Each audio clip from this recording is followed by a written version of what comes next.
Assalamu alaikum. Hi everyone, greetings. My name is Burair Ali Hussain, and this is the sixth episode of Brainstorming with Burair. Brainstorming with Burair, as you know, is a platform where I invite people from all around the world, and the purpose behind this is to learn from them, and so we can learn from them, and we can apply those techniques, and we can be successful as they are. My today's guest has a vast and a deep experience of in the field of business, in the field of management consultant, and he has advised more than 500 businesses. And I can say that he has risen up more than 500 businesses up to the level of going concern.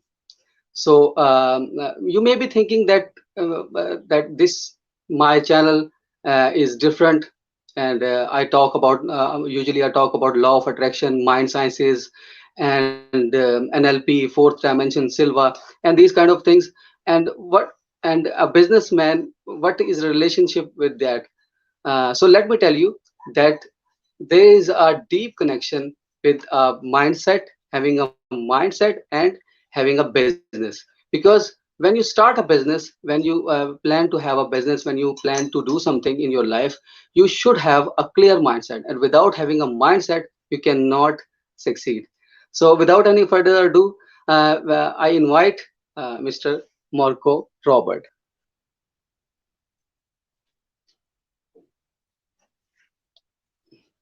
Excited to be here. Wait, hi, hi, Marco. How are you? Good, my friend. Really good. Okay. So, how was your day today? Today's been a busy day, man. It's for me. It's only 9 a.m. and already I had a call with a marketing partner in Romania. I had a call with a business partner of mine in France. And now I'm with you guys in Pakistan. So I guess that's the life of an international business consultant, right? That's what I do. I try. If I'm not on the plane traveling to see people, I'm on Zoom or on StreamYard to actually connect with people from all over the world. So that's a blessing in disguise, because pandemic has changed so many things. So, what about the last year? How had you spent your last year? Because pandemic was very severe, and people have to change their mindset, change their lives. So, how was your last year, 2020? I think here's what I'm going to say about 2020. This is when we saw people who actually, we saw the people who were ready and the people who were not ready. Warren Buffett, the famous investor, business Understood. genius, they call him the Oracle of Omaha, right? Because he lives in Omaha, Nebraska, and they call him the Oracle because he's such a genius. And he said something one day. He said, when the tide recedes, we see who was actually bathing naked, right? So if you can go in the ocean and not wear a bathing suit, but when the tide recedes, we see who's actually not wearing a bathing suit. And I think 2020, that's what we saw. We saw 2020, we saw entrepreneurs who were ready to face tough circumstances, and we saw entrepreneurs Yes. who were not ready. Now, a lot of my clients, a lot of the people who became my clients in 2020 were simply not ready. And then we had to turn around very, very quickly, and then they needed to get ready. And the first thing that needed to happen is mindset. I call it emotional mastery. When you're faced with a difficult situation, you need to develop emotional mastery. You need to be able to confront the situation out there without allowing the situation out there to start affecting you emotionally. See, it's one thing, and I always tell my clients, I said, you need to be able to see yourself in the worst possible future. You need to be able to go there. What if everything goes wrong? What's going to happen to my future? You need to be able to, but you don't want to live there, right? You don't want to live there in your head. You don't want to be in that, oh my God. No, you want to be in a place of strength where you are emotionally strong, but you need to be able to visualize what's going to happen in the future with honesty. So that's what we did, right? That's what we did this year. And the people who were able to shift, they're thriving right now. Honestly, 2020, it's to me, it's one of the best years ever. Number one, my son was born. So in 2020, my new son was born. So that's a very exciting time for me. Number two, I got to spend a lot of time at home with my son. But number three, what we see from a business perspective is we see the ranking being reorganized. Somebody who might have been in for 15 years, they were in the pole position. They were number one in the business, right? Right now, maybe they're not in business anymore. And the person who was number 3 now is number 1. Or the person who was number 6 teamed up with the person who was number 15, and together now they're number 2, right? And this is going to continue. This is going to continue.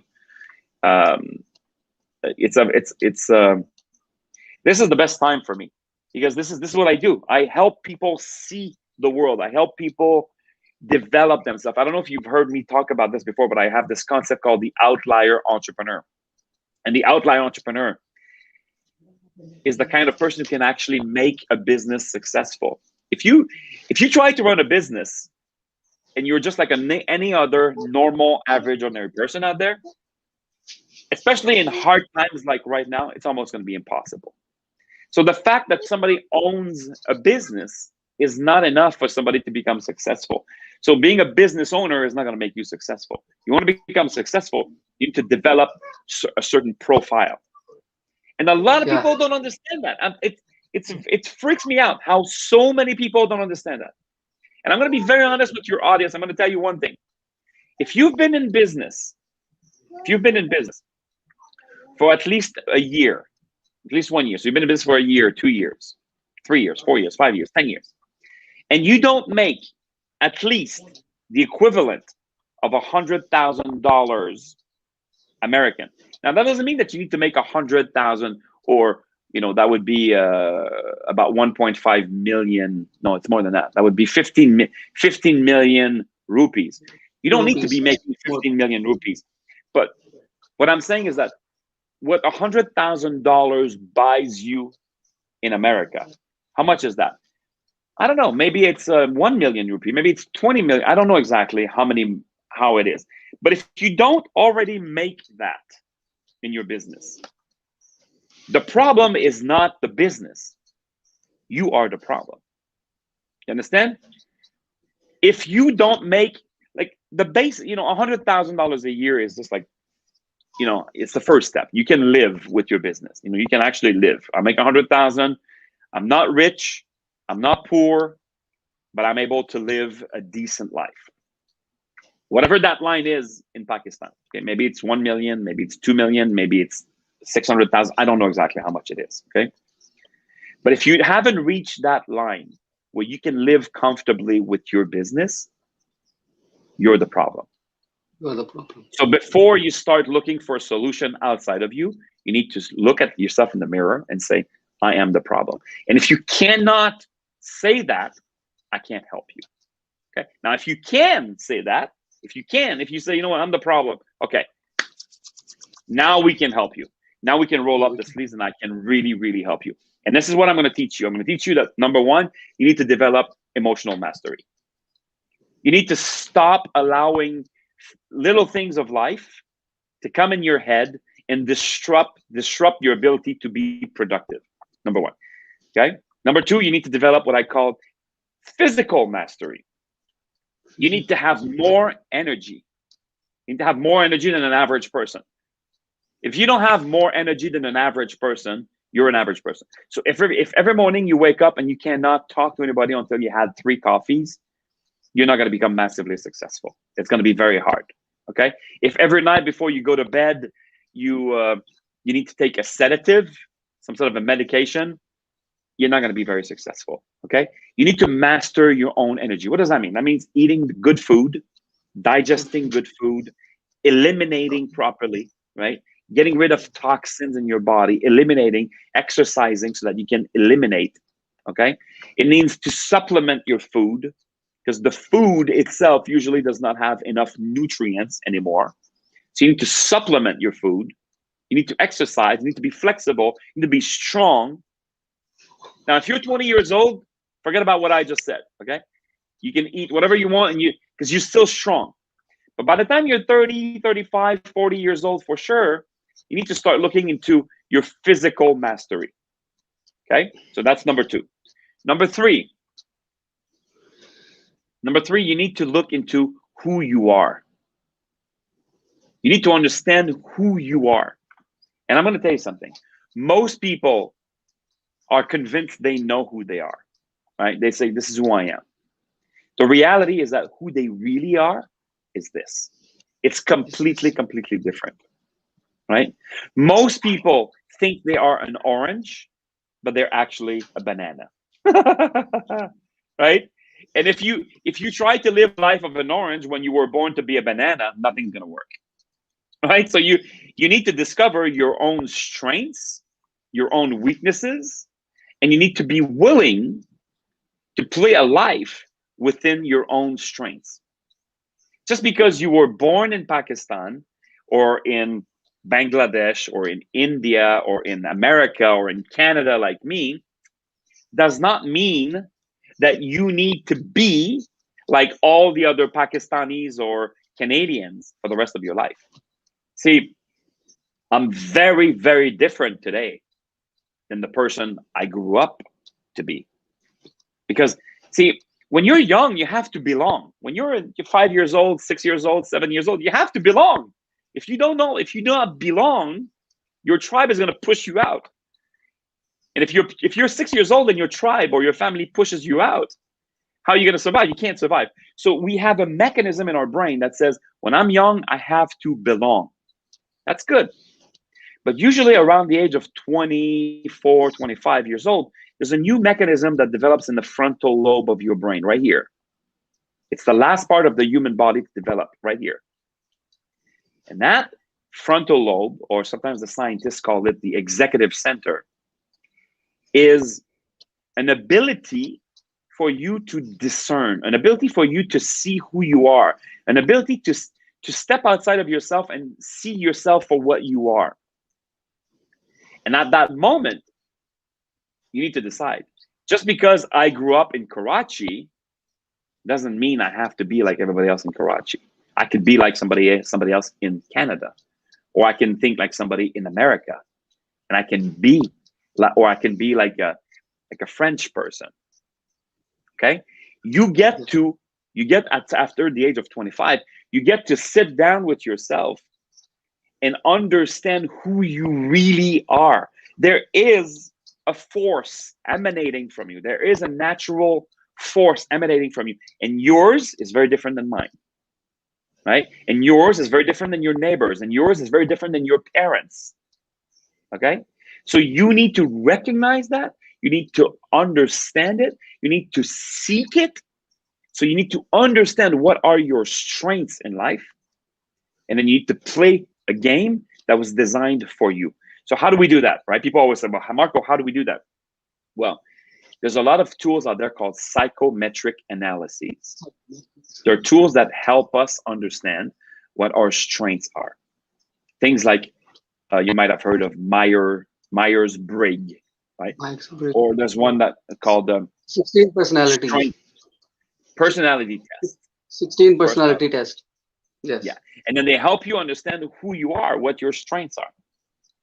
So I always tell people, if you're not making at least $100,000 a year, okay, or if your business does not supply you with a steady source of income that you can live comfortably with, you're the problem. So you need to control your emotions, you need to control your body, you need to discover what your strengths are, and you need to play your game. If you're not making $100,000 a year, it's because you're not playing your game. Yeah, you don't know what your game is. You're playing your fancies, you're playing your emotions. You need to make rational decisions and start playing your game. That's number 3. Number 4, if you want to become successful, you need to learn more about the world, right? You need to understand the world that you live in. Most people don't understand the world they live in. Most people they live inside of a bubble. They think, oh, because, you know, this is ever. I'm going to tell you how I discovered that. Okay, by the time I was 31 years old, I had lived and worked in 5 countries. I was born in Canada, French Canada. At the age of 24, I moved to the Bahamas, where I worked for an international hotel company. At the age of 27, I moved to Guatemala, a third world country, where I owned restaurants, owned and operated. I started, owned and operated 2 restaurants in Guatemala. I sold those restaurants. At the age of 29, I moved to Mexico. And at the age of 31, I moved to the United States of America. And what I discovered in that process is I learned about the world. I learned about myself a lot, but I also learned about the world. I learned that every place I lived, there were customs, there were cultures, there were habits that were acceptable, but they were very different. People say, you know what, America and Canada is very similar, very different. We have similarities, but we're very different. Just like Pakistan and India, there's a lot of similarities, but there's also a lot of differences, right? Pakistan and Bangladesh, there's a lot of similarities. Pakistan and Kashmir, a lot of similarities, but there's also a lot of differences. So just you understand? All of these countries used to be one country. It used to be all together, but now they're all divided. And people see the world differently. Like Mexicans and Guatemalans, you see them on the street, they look the same. A Mexican and a Guatemalan, they look exactly the same. They're completely different people. Just like a Pakistani and somebody in Bangladesh, they look exactly the same. They're completely different people, right? So you need to understand how the world works if you want to become successful in the world. So what does that mean? That means you need to be a student of history. You need to become a student of psychology. You need to become a student of sociology. You need to study social sciences so that you get to know human beings. You understand? Does that make sense? Yes.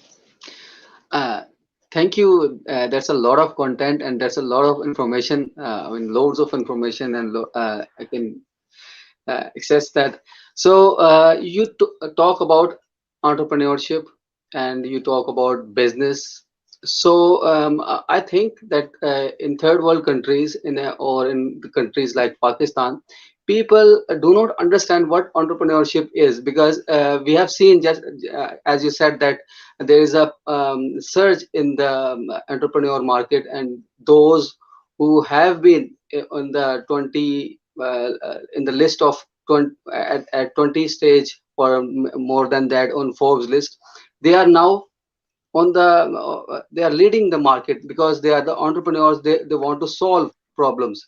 So what do you think, what is the difference between an entrepreneur and the businessman? Because people usually mix that these terms, and they do not understand. That's why they cannot they cannot succeed in these things.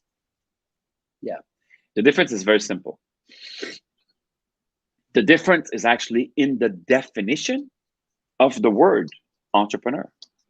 See, look it up. Look it up. If entrepreneur is a French word, it's a French word, right? It's not an English word. It's a French word. And it means, it's from the verb entreprendre. And the verb entreprendre can roughly be translated in English into to undertake. Entreprendre means to undertake. An entrepreneur is a person who undertakes. So what do entrepreneurs undertake to do? I'll tell you, and you said it. An entrepreneur is somebody who undertakes to find solutions to the problems of the world. Yeah. A business person is a person who owns a business, right? I own a business. You're a business person. That doesn't make you special. If you want to thrive in business, you need to become an entrepreneur. It's a person who is devoted to the creation of solutions for the world. See, they say that, and then you can say, oh, that's who I am. That's not who you are. You either are this or you're not. If you go to work every morning and you just want to make money so that you can feed your kids, or you can pay your rent or your mortgage or your bond on your house, If that's what motivates you, there's nothing wrong with that. But you're not an entrepreneur. You're a business person, or you're an employee if you have a job. An entrepreneur does not go to work to pay their bills. They go to work to change the world. Yes. An entrepreneur wakes up in the middle of the night and says, oh my God, I need to take some notes because I need to bring this to my clients. My clients need this. It's going to change their world. You know, it doesn't matter if you own a restaurant, a hotel, if you sell services like me, you need to be devoted to the creation of value for your clients. And I'll tell you why. It's very simple. It's very, very simple. Why is it that entrepreneurs must be devoted to the creation of solutions? Why is it that an entrepreneur must be creating value? It's very simple. Because business is an exchange of value for value. If you do not create value, what are you going to exchange? Nothing. You understand? You need to exchange value. If you want, see, what's the difference between a restaurant who does this much every month and a restaurant who does this much every month? Right? The food is better, the service is better, the ambiance is better. Where are you located exactly, Burair? Where are you located? I'm in Pakistan, Multan, the city of Multan. You're in Multan. Oh wow! Yes. I like the little sweets. I like the little sweets from Multan. It's very good. I like it. What do you call those things again? It's called Sohan Halwa. Yeah. It's really good. I like it. Every time I meet friends from Multan, they bring me those little sweets. It's really good. So it doesn't matter what business you're in. You need to bring more and more and more value. If you bring more value, people are going to give you more of their value. Most people don't understand that. They think, oh, I'm going to bring a product to the market or a service and I'm going to make money. No, it's not enough. People don't buy products. People don't buy services. People buy value. So how do they buy value? They work really, really hard, whether they have a job or whether they own their own business, to create value. And then they turn this value into money. Now they have a little bit of money. And they say, this money, I had to work really hard to create a lot of value to make this money. So that's extremely valuable to me. You know, if I have 100,000 rupees, it's very valuable to me. It's my 100,000 rupees. And you say, give me 100,000 rupees. Well, you better give me a lot of value for that. If you don't give me a lot of value, I'm not going to pay you. It's 1 lakh, right? 100,000 rupees. You guys call it 1 lakh, right? 1 lakh. I'm not going to give you 1 lakh because I'm going to give you half, 50,000, because that's not a lot of value. But if you give me a lot of it, maybe I'll give you 1.5 lakh because that's a lot of value, right? Same thing. Why is it that sometimes we buy a, let me give you an example. Very similar, right? This one here, let's say I could go to the store and I can buy this one for $2. This one, $3. What's the difference? It's water. This one is from France. This one is from Fiji. What's the difference? I don't know. But why is it that this one is $3 and this one is $2? It's water. It's the same thing, but it's not the same thing. There's value, okay? So how do we create more value? If you are an entrepreneur, how do we create more value? There's 2 ways. Number 1, you need to create a value proposition. You need to have a very strong proposition. That means that, see, this water here, it's called artesian water. That means that they actually have an artesian well. They dig up in the ground and they go get the water in the island of Fiji. It's called artesian water. This one here, it's called natural spring water. That means that the water comes down from the mountains. In this case, it comes down from the French Alps. Right? So it doesn't have to be dug up. It's a different water. Okay? So Um, so the water itself is different, right? So you have a different proposition, right? This one says the proposition of value is we go in Fiji, we drill a hole in the ground and we get some good water. This one says we at the bottom of the Alps get refreshing water. It's two different value propositions. Okay, so you need to have a value proposition that is valuable for your clients. Number one. Number two, you need to have a value perception. You need to create a perception of value. Now, the truth is, this is $2, this is $3. I can buy water for 50 cents. Why is it so expensive? I'll tell you, look at the value. Look at this one right here, right? There's a beautiful flower. It says Fiji. Oh my God, Fiji. That sounds like purity. That sounds like, wow. There's a perception of value associated with Fiji. There's a perception of value associated with the Alps. See, there's the mountains, there's the Alps. There's a perception. You feel refreshed. It's cold, refreshing water from the French Alps. There's a perception, okay? So the people who work for these two companies, they're very, very good at creating a perception of value. So you want to make more money, you need to have a good product, a good value proposition, and you need to know how to explode the perception of that value. Does that make sense? Yeah. So you talk about the value, and in marketing we study a lot about value, how to give value, how to create value, and how to create value for brands. And with that, I can relate to the fact that nowadays the currency has been changing. I mean, we are now moving to cryptocurrency and then Bitcoin. And the thing I can imagine, or I'm asking for your point of view, because after some time, or after some decades, or maybe 100 years after, we will be giving value to others and exchange, and we will be turning around to the barter system. I like the barter system because it's all about value.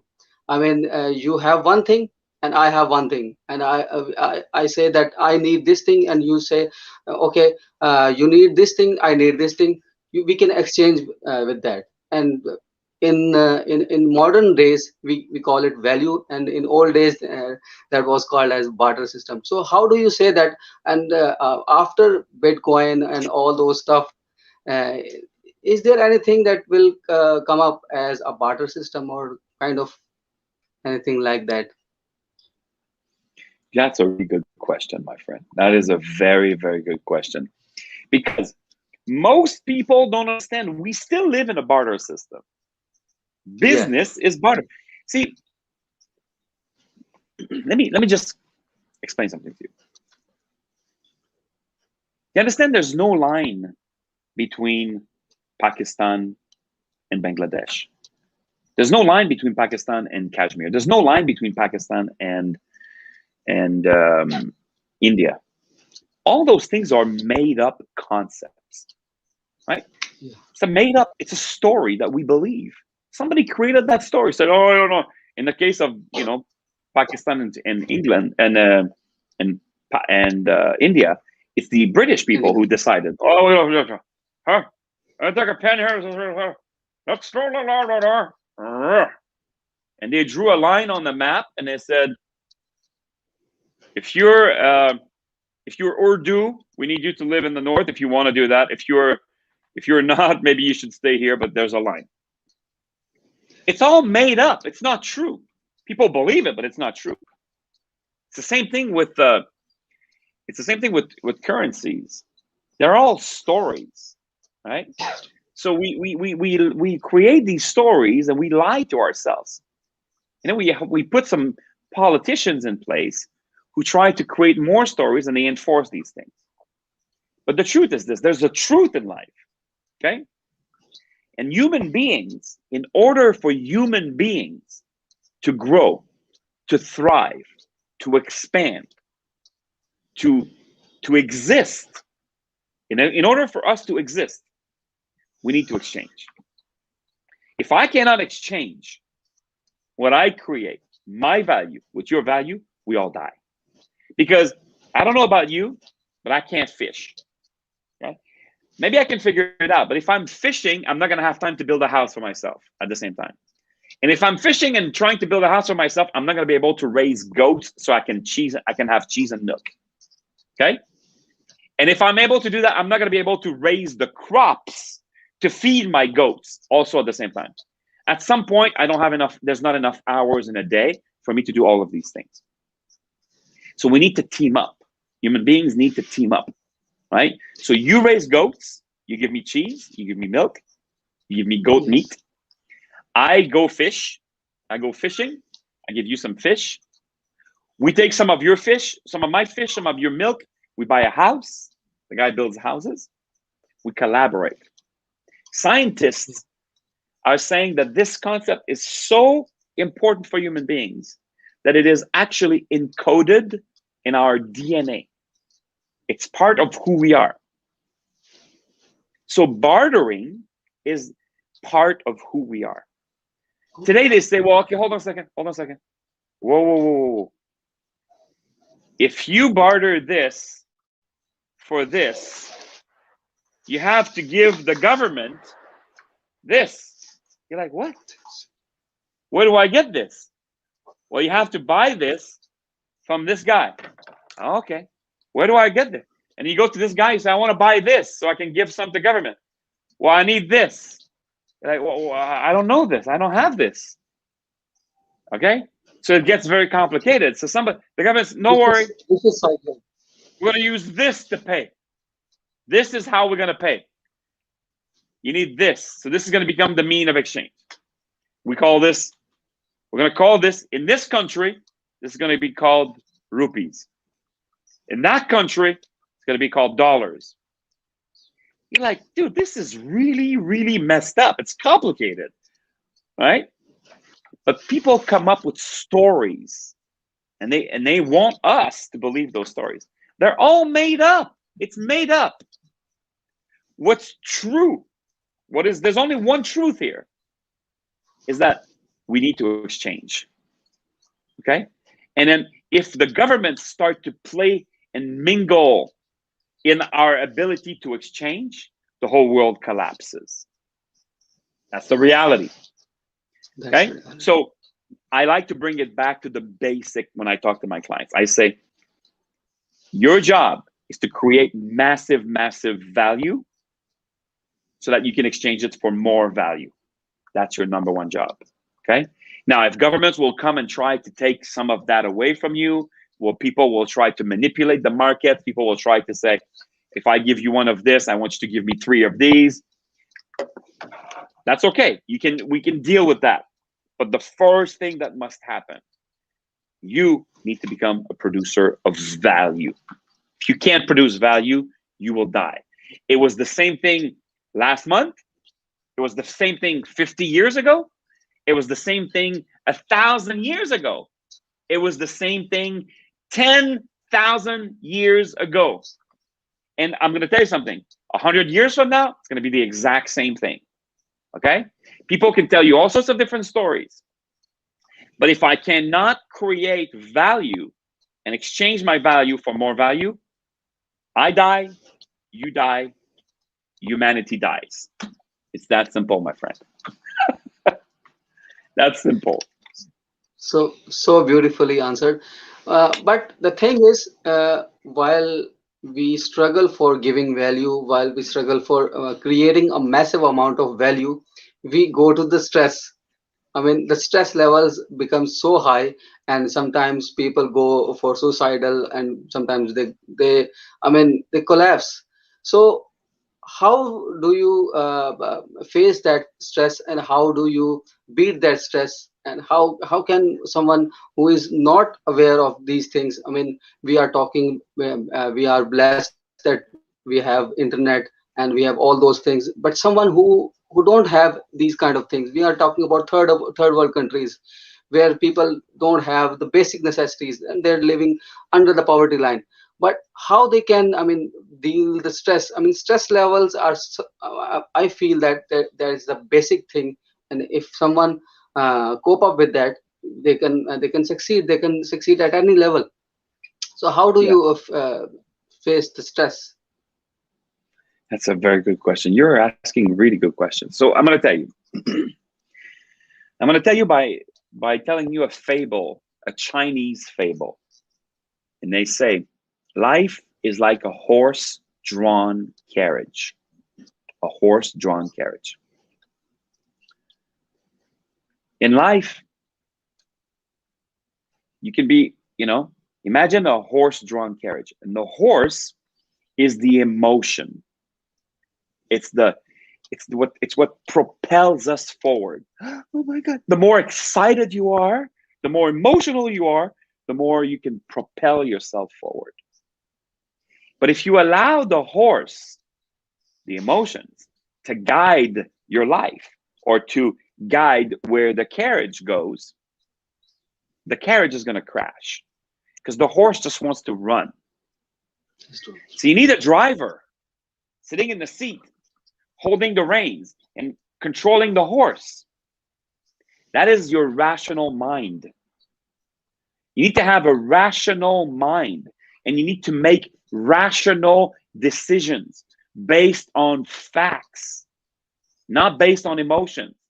Your emotions propel you forward, but you need to rein your emotions in with rationality.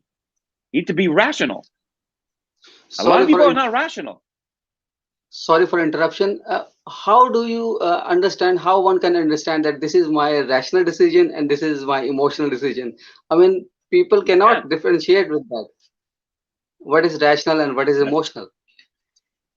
There are facts in life. Do you understand? There are facts in life.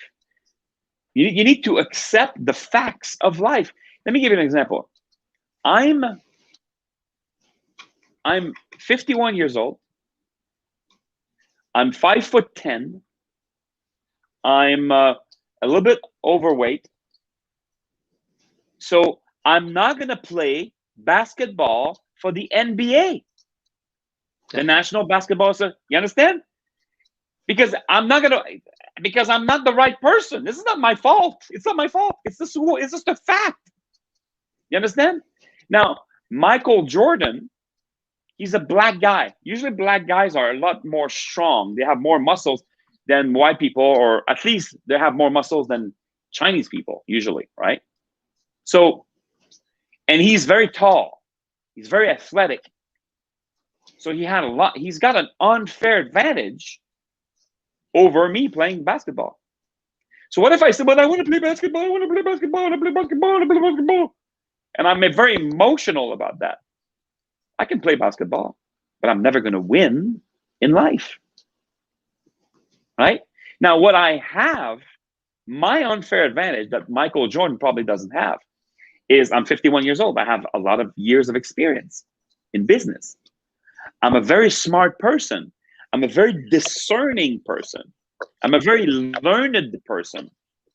So I can use all of that in my own advantage. It's a fact. It's just a fact. While I may not have the physical ability to create physical prowess like Michael Jordan, I can create mental prowess in business like Michael Jordan can't. It's just a fact. So being rational is being willing to look at the facts. Most people are not willing to look at the facts. Okay? That's what it is. So facts is what? It could be statistics, it could be evidence. There's evidence, there's proof. Those are facts. Okay? So you have the horse, emotion. You have the driver, the rational. It's holding the horse. But then you have a carriage. It's a physical body. If the carriage breaks down, the wheel of the carriage breaks down. If you do not maintain the bearings, the structure, the suspension, the whole thing stops. So you need to have a strong physical body, full of energy, if you want to move forward. You understand? And number 4, sitting inside of the carriage is the master. You understand? Yes. And then when you are with the, who's the master? The master is the part of you that is connected with everything in the universe. It's the spiritual aspect of you.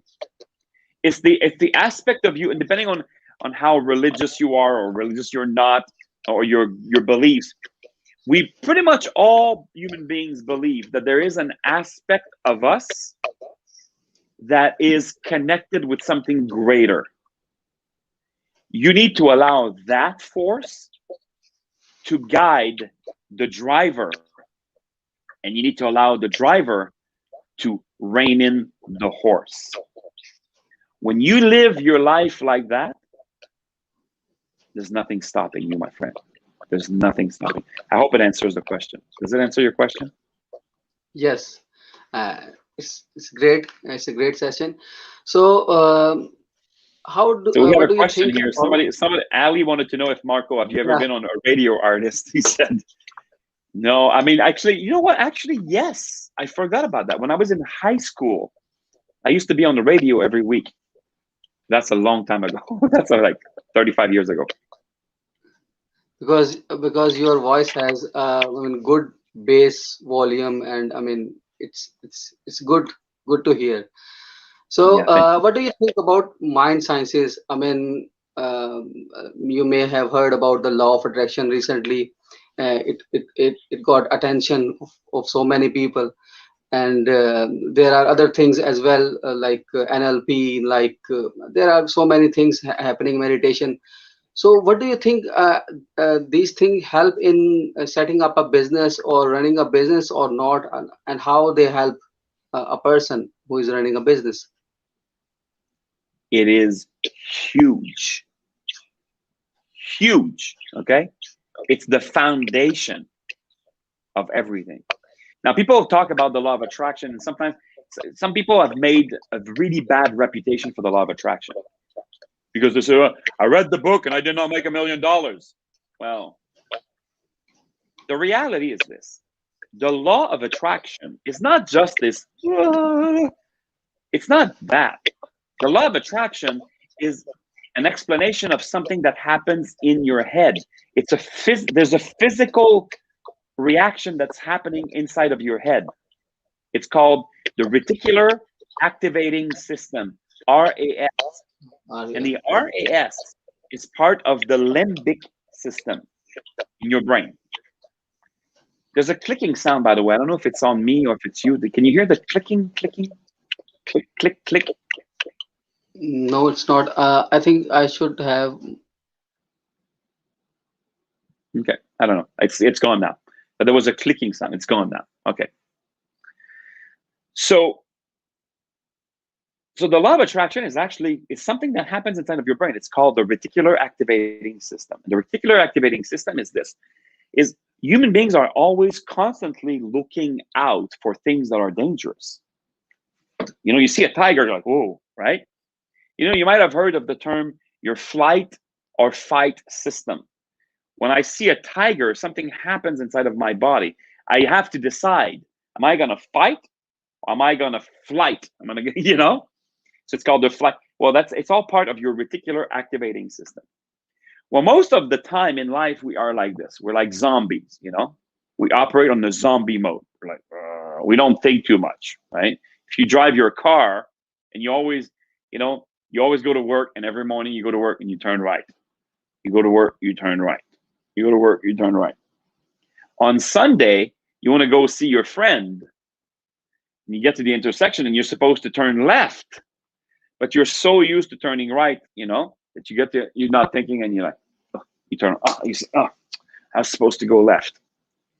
Because our brain, most of the time, operates in a zombie-like mode. Okay? So we have to wake it up. When we wake up the brain, let me give you an example. I just bought a brand new car. Okay, I just bought a brand new car. I had a smaller BMW SUV before, and this time I decided that I was going to buy a bigger BMW SUV. So I went to the BMW SUV dealership to change my oil, and they said, "Hey, Marco, while we change your oil, if you want to try this car," I'm driving this car. I'm like, "Oh my God, this is much better. I'm higher. It's much better." So I decided to change my car. Well, ever since I bought this new SUV, sport utility vehicle, ever since I bought this car, I see it everywhere. I'm like, oh my God, it's like everybody's driving a BMW X5. It's everywhere. Now, was it there before? Yes, it was. But why is it that right now I seem to be attracting more BMW X5? Why? Because my brain is focused on it. So I'm quote unquote attracting more BMW X5. They were always there. It was always there. I just didn't see it. Understand? It's the same. That's the law of attraction. Okay? By positioning myself, by deciding, by choosing to focus on BMW X5, now I see BMW X5s everywhere. I didn't see them before. It's almost like they didn't exist before. Now I'm attracting them. It's what I always tell my clients. Let's say you want to be hit by lightning, right? You say, I would like to try that. I don't suggest that you do, because I think it's pretty painful. But let's say you say, I would like to be hit by lightning. Well, I'm inside of my office right now. If I stay here, how long is it going to take before I get hit by lightning? It's going to take a long time. Okay? It's going to take, I'm probably never going to get hit by lightning inside of my office. But what if I say, I'm going to go to Denver, Colorado. There's a lot of mountains. During the rainy season, when there's a lot of snowstorms, there's a lot of lightning storms. And I'm going to bring a rod, a metal rod. I'm going to climb to the top of a mountain during a lightning storm, and I'm going to hold a rod like this. How long do you think it's going to take for me to get hit by lightning? It's going to happen pretty quickly, right? So if you want to attract, if you want to manifest, you need to put yourself in a position of being able to manifest. Everything you want in life exists already. If you can think of something, not only does it exist, somebody has already done that. Most human beings cannot think of something that has not been done by somebody else. It's very, very hard. Very hard. Okay? So most human beings think only of things that have been done by somebody else. So if somebody else has done it, that means that it exists. It exists on the planet Earth. So now, if you want to have it, all you have to do to manifest it is to put yourself in the right position. It starts with adding it to your mind. Start thinking about it, start focusing on it, and then your mind will see more and more and more of it. It's almost like life operates in layers. There's layers of life. If I'm at this layer, I will never see what's happening at this layer. But what I could do is I could start living in my head at this layer. And if I start living in my head, thinking, focusing on things at this level, I'm going to start seeing things at this level that I was not seeing before. So while here, I can never get hit by the lightning. Here, I get hit by lightning like this. So I don't care what you want. It doesn't matter what you want in life. You need to start programming your mind to see it, to seek it out, to be aware, and it's going to happen. Does that make sense? Yes. So that's, I mean, a lot of information and a lot of good things coming out of your mouth. So I'm really, I have so many questions lined up, but I am trying to summing up all those. So what do you think about, there are three terms that are very popular nowadays: learn, unlearn, and relearn. I mean, it is said that those who cannot unlearn and then relearn, they cannot survive, or they cannot grow exponentially. So how can one unlearn and then relearn? I mean, if someone is of 40 years old, I mean 50 years old like you, and he has been introduced to the new programming language, and he has to learn, for some reason he has to learn that language, but he hasn't learned been before. So how can he unlearn and then relearn? It's a difficult thing, but what's your opinion in that case? So here's what you need to understand, okay? Every form of learning is actually a physical connection in your brain. It's called a neural connection, okay? When you learn something, you create a new neural connection in your brain. So if you speak with a neuroscientist, they're going to explain to you that human beings, when we're very young, we create connections really quickly. I told you I just had a son this year, right? I have a baby, a 9-month-old baby. He's creating neural connections in his brain really, really quickly. Okay, it's like exploding right now. Okay, he's learning a lot. Okay, and it's going to keep on going like this probably until he's like 10 years old. It's going to go really fast. But starting at around the age of 20, 21 years old, we have so many connections in our head that it slows down. We don't learn that much anymore. But our ability to create new connections in the brain is about the same from the age of 20 until the age of about 75, 80. Okay?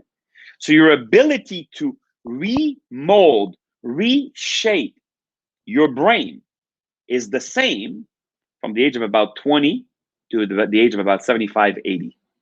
Okay? So you can learn just as much when you are 75 than you do when you are 80. So that's the most important thing that you need to understand. Okay? That concept is called brain plasticity. Okay? Your brain is constantly remolding itself. But you have to choose to learn. You have to want to learn. If you don't want to learn, nobody can help you. I said it at the beginning, right? If you do not want to face the fact that the biggest problem in your business is you, understand? If you don't make $100,000 a year, the biggest problem in your business is you. If you do not want to face that fact, if you do not want to confront that fact, if you do not want to learn how to overcome that, I cannot help you. Okay? Nobody can help you. Okay? So the number one thing is, if you want to create new learning, you need to be willing to learn. That's number one. Here's the number two thing. You will not learn simply by exposing yourself to new information. Information is not enough to learn. No human being has ever learned anything by exposing themselves to information. It's never happened, and it never will happen. Information teaches zero, nothing. What we learn is when information creates a reaction. When the facts out there create a reaction inside of us, we're like, oh my God, whoa. You read a book and like, whoa. Or you're having a conversation with somebody and like, whoa. Okay?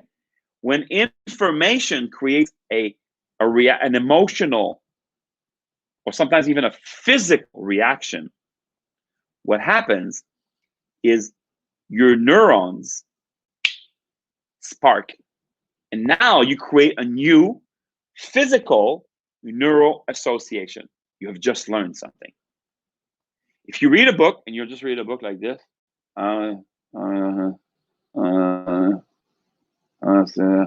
you're not learning anything. If you're in school and you're like, you're not learning anything. Okay? Information, please listen to this. Information does not correlate with learning. What correlates with learning is a new physical connection in your head. And the only way that physical connection in your head will take place is if your nervous system is shaken. Some of you right now, by listening to me, you're like, holy, whoa, that makes so much sense. That makes so much sense. You just learned something. But some of you are like, what? What did he just say? Did not learn anything. You will forget it tomorrow. Okay? The only way we learn is we need to create new neural associations. And the only way we create new neural associations is when our nervous system must be connected. Make sense? Yes. So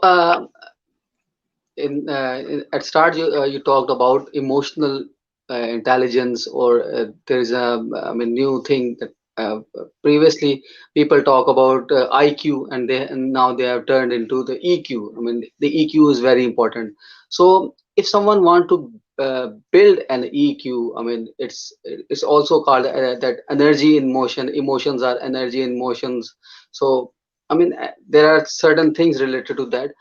So how can one create or develop EQ in his life? So I'm going to answer the question very quickly, okay? Here's how it works. So your EQ is directly related to your ability to see yourself, okay? If you cannot see who you are, okay? If you cannot see yourself, if you just operate, you know, and you're just like somebody else, you're just like another sheep amongst all the sheep. If you cannot step outside of yourself and say, oh, look at me, this is who I am, this is where I live. Oh, okay. If you cannot do that, your emotional quotient, your emotional intelligence, is not going to go up. So how do we develop an ability to see ourselves? It's called consciousness. You need to have more consciousness. How do we develop more consciousness? Well, the fastest way is to have a thriving physical body. When you have a thriving physical body, okay, your consciousness will elevate. That's the fastest way. Because think about this, okay? Think about this.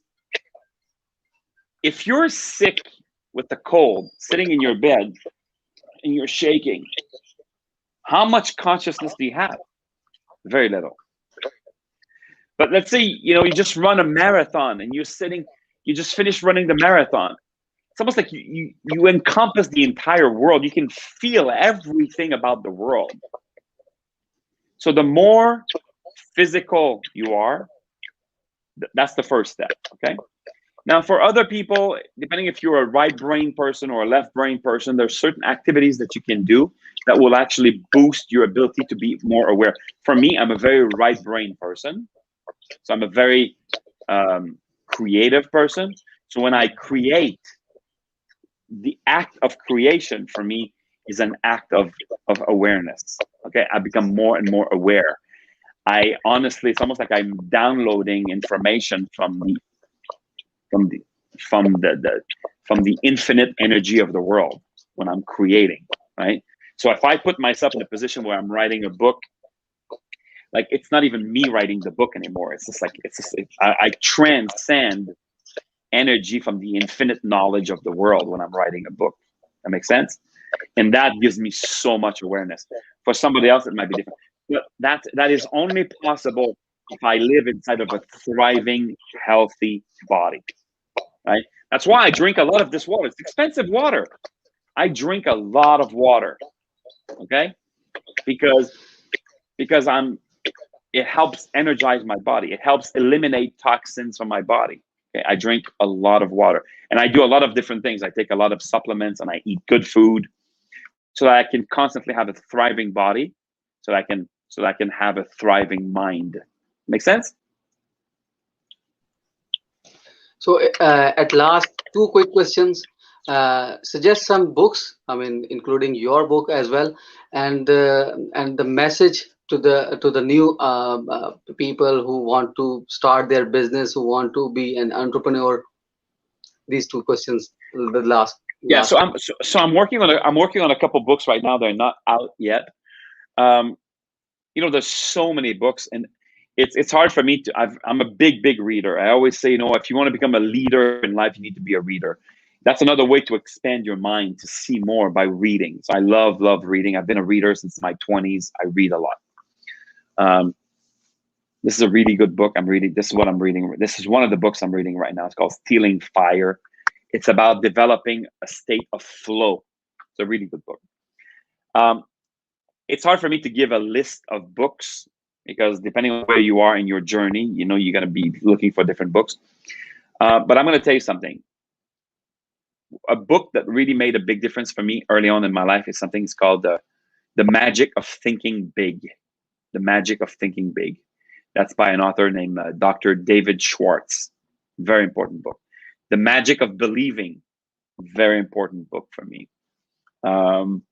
Another book that I read early on that has a massive impact on my life is called Think and Grow Rich by Napoleon Hill. Think and Grow Rich. Very important book. And for people who would like to understand, people who are already readers and who would like to understand what it means to be a human being. What does it mean to be a human being? There's an American author who wrote a book a long time ago. It's called Atlas Shrugged. Atlas Shrugged. It's a big book. It's a novel, but it's probably the book that influenced my life the most. Atlas Shrugged is a story of how the world works and how human beings who participate in the world think differently than human beings who do not participate in the world, and who basically, instead of participating, they suck away the powers of the world. That book was a very, very important book for me. It's called Atlas Shrugged, and the author's name is Ayn Rand, A-Y-N, and her last name is Rand, R-A-N-D. Atlas Shrugged. So I think, and again, I mean, it's a one-on-one. When I speak with my clients, I've read over 1,000 books in my life. So there's a lot of good books out there. A lot of good books out there. So the last question is your suggestions for the newcomers, for the people who want to start their business or who want to be an entrepreneur or anything they want to do in their life. What's your message for them? Because this content will be available for the rest of our lives, and maybe we will not be there, but until the YouTube, it will be there. So people will get benefit from that. So I think if you're so first of all, you need to understand that life is about an exchange of value for value. Life is about business. Okay, so if you can either own your own business or you need to work for somebody else's business. Okay, there's nothing else. Okay, life is business. So if you want to start your own business, you need to understand that it's all about creating value. If you want, you need to produce massive amounts of value, because that's the only thing that is being exchanged. And I always tell people who are younger, I say you have an advantage when you're younger. First of all, you have more time. So time is your biggest currency. You may not have money, but you have time, right? So you need to leverage time. You need to leverage time to make connections, to find the right partners, to find the right mentors that will actually be able to bring you forward. See, there is one shortcut in life. There's only one shortcut. See, even reading books is not a shortcut, because reading books is just information. For many people, it doesn't change their life. Now, it should change your life if you read and you implement. But the only shortcut in life is mentorship. If you find someone who is ahead of you on the path, they can tell you what's about to come on that path. And it can save you decades of you trying to figure things on your own. That's why there was a time in history where the only way you could learn something was to become the apprentice of a mentor. Today, we send kids to school, universities, and we say, we're just going to give them information. And we hope that that information, that they're going to be able to use the information and translate it into an education. Many people can't. Many people go to school and they don't learn anything. But through an apprenticeship with a mentor, or with today there's not that many mentors, but there are a lot of coaches. If you can find a coach who is ahead of you on the path, not just somebody who came up with some theories, or somebody who read a book last month and now they want to teach you about the book. No. Talking about somebody who has created results. It's probably your biggest unfair advantage as a youth who wants to start a business, to find the right mentor. And then the other thing is this: when you're young, you can live on a lot less. So before you buy a house, and before you get married, and before you buy a car, and before you have kids, if you can, push it out by a few years, because these things are very, very expensive. When you're young, you can live with a couple of your mates in a flat together. You can eat basic food, and you can take all of your small production and devote it to your growth, instead of wasting it into a car, into a house, into expensive things. So what I'm trying to say is, do not commit yourself financially when you're young. It's easy. You can live with your parents. You can live with your mates, and you can see, when you're older, you want to have your house. You want to have because you have your kids, you have your wife, okay. Try to delay that as long as possible. If you are an entrepreneur, okay. If you're a person who wants to start a business. Now, if you just want to have a job, you can go and go have your job and do whatever you want to do. But if you want to create value for the world, if you want to become an entrepreneur, try to delay financial commitments in your life as long as you can. That's one of the best advice I've ever received, and now that's why I tell people. Thank you so much. Thank you so much for your time. And I conclude this whole informative session with a quote. Imam Ali, who was one of the great leaders almost 100 years ago, and he said that if someone taught me a single word, I will be ready to be slave of that person. So that sums up today's session. Wow. Because mentorship is very important, and learning is very important. And when you have a mentor, you do not have to struggle very much. You don't have to go for very far. You can steal the knowledge of your mentor. You can have the knowledge of your mentor. So with that quote, I see you in some other time. I will be very happy with with you talking in any other session.